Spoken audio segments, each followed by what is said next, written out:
Not more with less. We're going to Jese Trujillo, who has joined us. Jesse the Body, who has been our booker, our intern. He's worked with me on Around the Horn.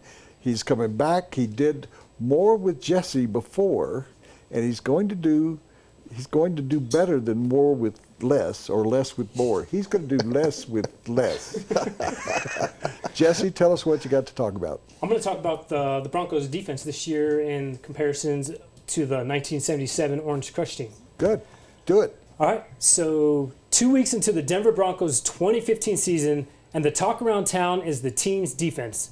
The defense isn't perfect by far, but is already being compared to the Orange Crush defenses of the late 70s. That team adopted the 3-4 defense in the 1976 season, and the nickname Orange Crush was made more popular by none other than Woody Page. The Orange Crush featured linebackers Randy Gradishar and Tom Jackson, a defensive line consisting of Barney Chavis and Lyle Azedo. Do the names Steve Foley, Billy Thompson, and Louis Wright ring a bell? Those were their shutdown defensive backs. In that season, Red Miller, alongside his defensive coordinator Joe Collier and Hall of Fame defensive lines coach Stan Jones, played in Super Bowl 12 and featured the #1 run defense.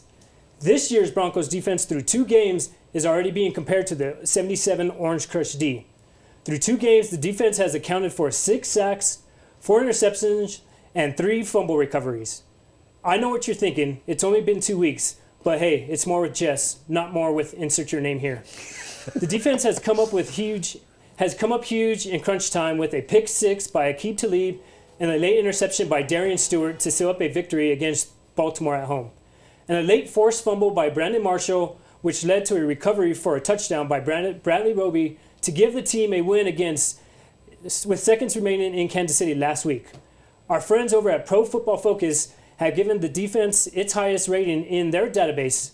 Through 2 games, 8 Broncos defenders have accumulated a season score above a positive 2.5. What's that number mean? In simple terms, it's a really good defense. Does this defense have what it takes to become the new Orange Crush 2.0? Yes, but they'll need to tighten up on the inside.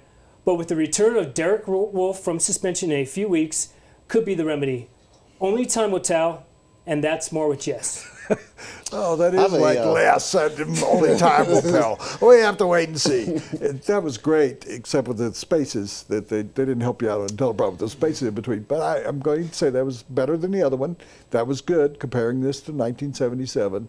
And the only thing is, you finish with something other than we have to wait and see.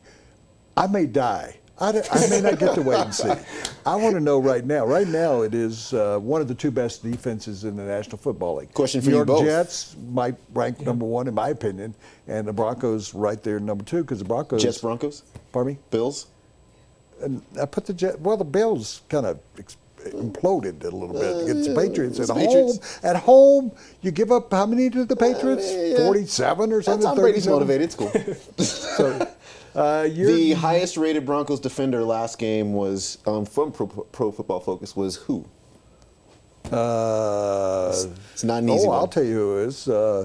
It's coming back off 2 knee injuries. Was it Trevathan?